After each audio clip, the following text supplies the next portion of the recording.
Buenos días, soy Paulo Malovani, alumno de primero SMR y el día de hoy voy a contestar a la segunda parte de las preguntas frecuentes del tema 2. Voy a seguir por la pregunta número 20. ¿Qué es la tecnología de fabricación de los microprocesadores y por qué es importante? Esta define el tamaño de los transistores que, a menor tamaño, se logra más eficiencia y mejor rendimiento. Es básicamente que la miniaturización te permite aumentar la potencia y el poder sin tener que depender del tamaño o sin tener, en este caso, que incrementarlo. Siguiente pregunta, ¿qué es el hyperthreading y para qué sirve? Pues el hyperthreading es una tecnología que permite que un solo núcleo de un procesador procese varias tareas a la vez. Esto lo que hace es mejorar el rendimiento multitarea y permite que cada núcleo pueda gestionar múltiples hilos. Siguiente pregunta, ¿qué es el overclocking y qué impacto tiene el procesador? El overclocking lo que hace es básicamente aumentar la velocidad de la CPU para así mejorar el rendimiento de este. Pero esto también puede aumentar el calor y obviamente, seguido de eso, el desgaste. O sea, si no se gestiona bien, puede reducir muchísimo la vida útil del procesador. Siguiente pregunta, ¿cómo se fabrican los microprocesadores y por qué necesitan un ambiente especial? Los microprocesadores se tienen que fabricar en entornos controlados que sean libres de partículas, porque si hay partículas, estas pueden producir daños que no serían visibles a simple vista y para evitarlos se usan espacios libres de partículas para fabricar los transistores, que son diminutos. Y al necesitarse una precisión extrema, es necesario estar en un entorno controlado. Siguiente pregunta. ¿Qué es la función de la tarjeta gráfica en un sistema? ¿O cuál es? Pues la función que tiene una tarjeta gráfica es procesar los gráficos en pantalla, además de mostrarlos, claramente. Esto es crucial para juegos, edición de vídeo y diseño gráfico y permite el uso de aplicaciones que tienen una carga gráfica intensa con fluidez. Siguiente pregunta. ¿Qué características definen el rendimiento de una GPU o tarjeta gráfica? La principal característica serían velocidad de reloj, cantidad de núcleos, pero más importante, la cantidad de memoria de vídeo. Estas tres cosas determinan pues la capacidad de procesamiento gráfico. Siguiente pregunta. ¿Qué es el puerto PCI Express y por qué es importante para las tarjetas gráficas?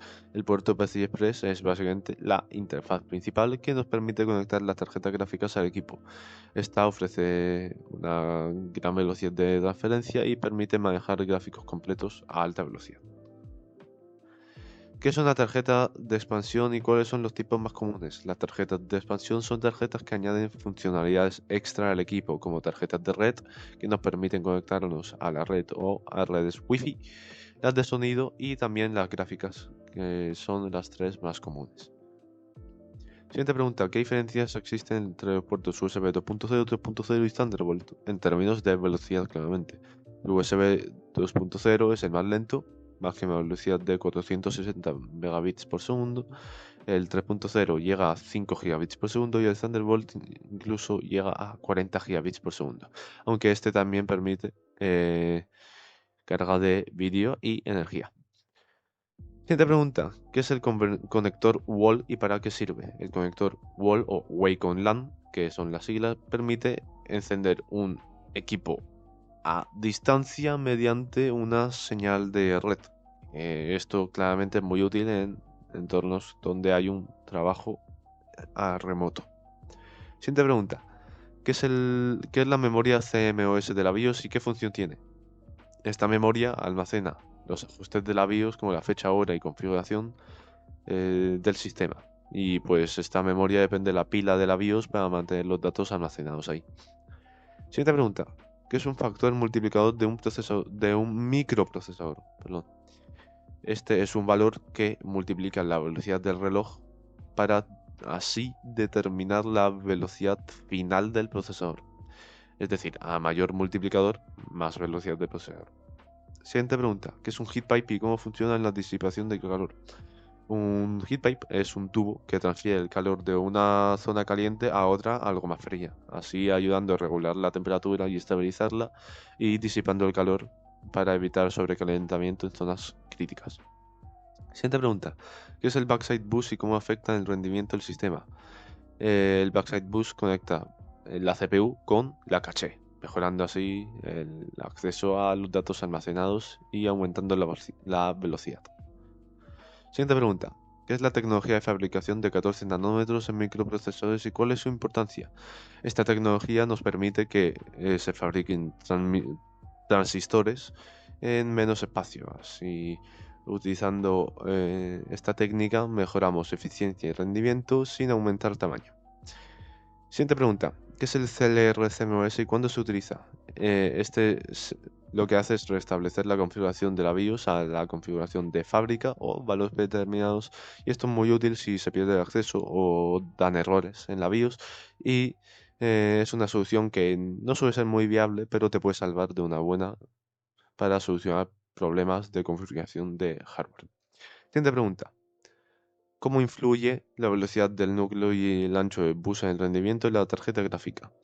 Esto influye básicamente dando, a mayor velocidad del núcleo y un bus más ancho te permiten procesar gráficos más rápido y en mayor calidad. Es como si tú tuvieses un grifo de 1 centímetro, pues ese grifo no te va a dar la misma cantidad de agua que un grifo de 20 centímetros. Siguiente y última pregunta por el día de hoy. ¿Qué es el SLI o Crossfire y qué permite hacer en un sistema con múltiples tarjetas gráficas? Esto, en pocas palabras, nos permite usar varias tarjetas gráficas juntos, en conjunto para mejorar el rendimiento gráfico en juegos o aplicaciones que sean exigentes, y además distribuye la carga gráfica entre las diferentes tarjetas, es decir, que las combinas para tener el poder de una combinada más grande. Esto sería todo por el día de hoy y estarían respondidas las preguntas frecuentes del tema 2. Hasta la próxima.